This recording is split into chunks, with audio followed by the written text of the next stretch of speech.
Olá pessoal, os alunos, colegas, amigos e amigas que me seguem aqui nesse espaço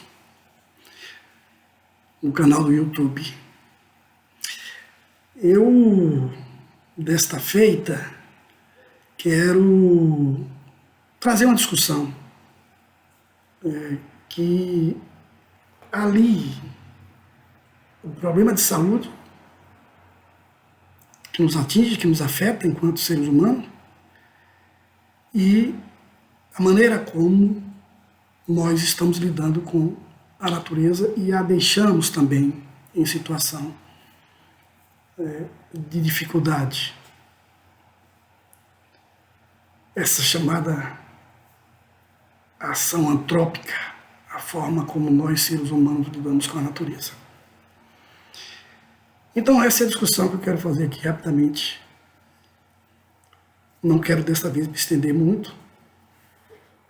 Nesta 8ª semana de isolamento social, que não é propriamente quarentena, porque quarentena é para aqueles que estão contaminados pelo vírus. Nós estamos num distanciamento social para conter a disseminação do vírus. E aproveitamos esse momento exatamente para tratar de questões que estejam também relacionadas a essa realidade terrível que nós estamos vivendo. Eu acredito que são questões complexas, não vou entrar bem a fundo delas, mas quero trazer algumas preocupações.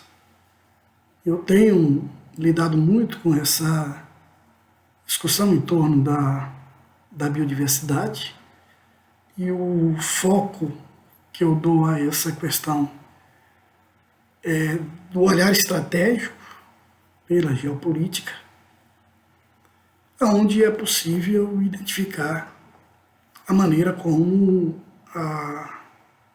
as ações políticas e econômicas elas são executadas de forma a destruir aquilo que garante a nós o que nós chamamos de equilíbrio ecológico.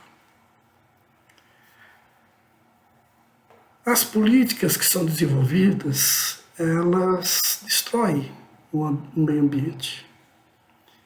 Elas destroem a natureza. Elas geram distorções na maneira como se dá essa relação, não só entre o ser humano e o ecossistema, mas na própria maneira como esse ecossistema ele se equilibra.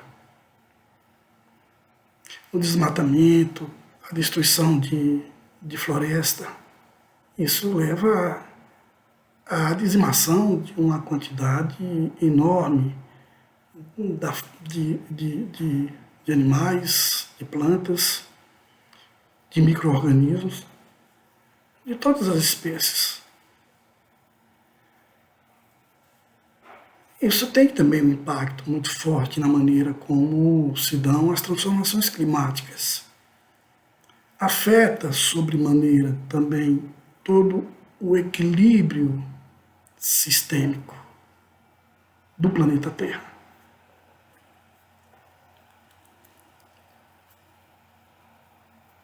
Aí nós nos deparamos com as consequências dessas ações.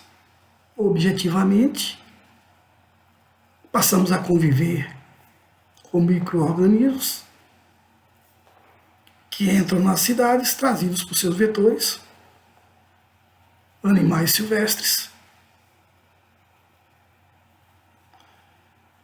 micro-organismos esses que os nossos corpos não possuem proteção devida para eles, chamados anticorpos, e nos tornamos fragilizados diante da maneira como se disseminam esses, sejam vírus, sejam bactérias, e é isso exatamente que tem levado a pandemias, né, a a epidemias, a disseminação de todo quanto é tipo de doenças. Que nas cidades encontram ambientes ideais e adequados a isso, em função de um outro desequilíbrio que é o econômico, das desigualdades sociais crescentes. Você tem uma concentração muito grande de riqueza de um lado e um número enorme de pessoas que vivem na pobreza, na miséria, nas periferias da cidade, dos chamados cinturões de miséria, sejam em favelas, palafitas, ou em bairros pobres com poucas estruturas, faltam saneamento, água tratada, né? As condições higiênicas são péssimas. Esses ambientes eles são adequados para a disseminação dessas doenças, para a multiplicação desses vírus e dessas bactérias, desses micro-organismos de uma maneira geral. Portanto, a saúde da população ela é bastante prejudicada em função das próprias condições onde ela vive. E em momentos como esses, se você não tem um plano de saúde adequado, você fica refém de outras estruturas. É claro que, sendo população pobre, depende da ação do Estado para atender às suas necessidades. Aqui no Brasil nós temos um plano de saúde que, malgrado todas as críticas que tem em relação a ele consegue atender a milhões e milhões de pessoas que não têm recurso para pagar plano de saúde ou para pagar um seguro, uma previdência privada. Muito embora tenham sido essas as reformas recentes feitas aqui no Brasil e em outras partes do mundo e outros países do mundo também.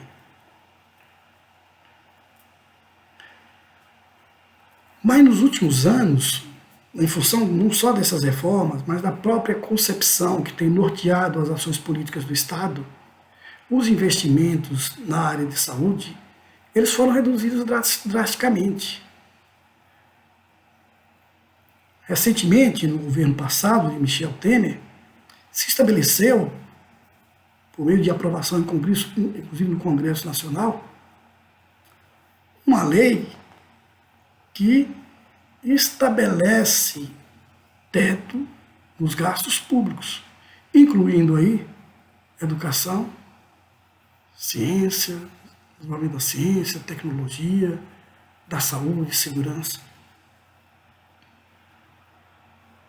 Ou seja, o Estado não pode gastar além daquele limite que foi estabelecido. Ora, a população ela cresce. As dificuldades financeiras elas se ampliam em função de crises econômicas. O desemprego ele aumenta constantemente. Ele tem aumentado nos últimos anos. Aumenta o número da população que passa a viver nas periferias das cidades, às vezes em ocupações, sendo tratados de forma indigna, inclusive. Então, como se estabelecer um limite a esse teto de gastos? Quando você precisa exatamente de um maior investimento em áreas que são cruciais para garantir as condições de sobrevivência e de vida digna dessa população. Então essas políticas, ditas políticas neoliberais, que na verdade são políticas adequadas à própria essência da maneira de funcionamento do sistema capitalista, onde a preocupação ela se dá em relação àquelas pessoas que possuem a capacidade e as condições, mediante a obtenção de recursos, de bancar esses gastos, seja saúde, educação, garantir proteção privada por meio de convivência em prédios luxuosos ou em condomínios horizontais com seguranças privadas. E 2/3 da população ela fica exatamente desassistida, entregue, portanto, à própria sorte, né, com um Estado mínimo que não lhe dá condições de atendimento a essas necessidades básicas de vida, notadamente naquilo que nos preocupa aqui, nas questões de saúde. Portanto, a disseminação de doenças, de epidemias, como a Covid-19, gerada pelo coronavírus, pelo novo coronavírus, ou por outros como dengue, chikungunya, zika, outras doenças que estão disseminadas, né, tuberculose, né, em função das condições de pobreza, elas vão atacar muito fortemente essa população mais pobre. A quantidade de pessoas que morrem nessas comunidades, elas são bastante elevadas e muitas vezes saem das estatísticas, porque elas não são registradas. E quando se passa a onda da pandemia ou da epidemia, ela continua matando e deixa de ser notícia. E só entra nas estatísticas no final do ano. Não se tem o tratamento adequado para o atendimento dessas populações vulneráveis, fragilizadas diante dessas condições em que elas vivem.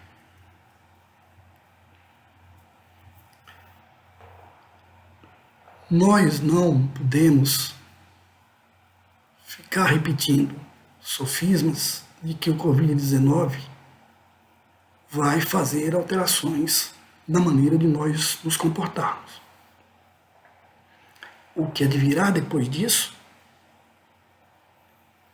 é a ampliação daqueles mecanismos de desenvolvimento tecnológico que atendem aos interesses das camadas mais ricas.